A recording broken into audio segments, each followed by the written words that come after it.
Hey,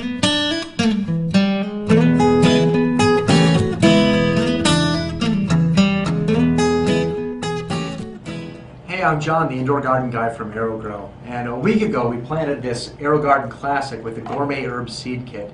And we're back a week later to check in, see what's happened, see if there's anything we need to do. Now, because we're growing in an AeroGarden, there really isn't much that we do need to do after just 1 week, so we'll just check in. You look inside and see that there's still plenty of water in there, so we don't need to add any water. When the plants get bigger, you have to add water more often, but at this stage, maybe once every couple weeks. Now, the add nutrient light isn't blinking here, so we don't need to add any nutrients.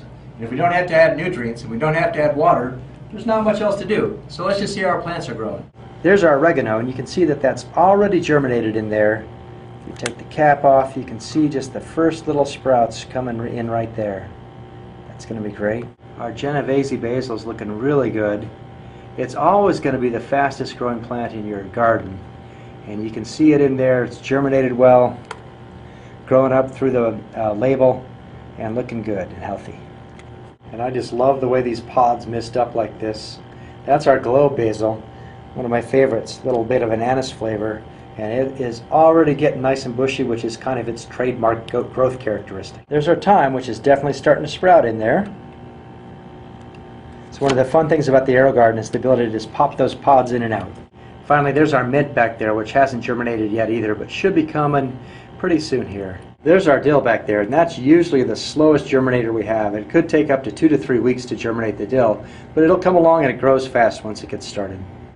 You can see on most of these AeroGarden pods how it does give the days to germination that you can expect. Sometimes it's going to be longer than that. A lot of times it's going to be shorter than that. This is 7 days since we planted, and we've got good germination on most of these things. There's the Gourmet Herb Garden. After just 1 week, 5 of 7 pods have already sprouted and are growing real well, and we'll have more in just a couple days. We'll check in next week and see how the garden's growing and what we need to do at that time. That's it for our checkup on our Gourmet Herb Seed Kit this week. See you next week. Happy gardening.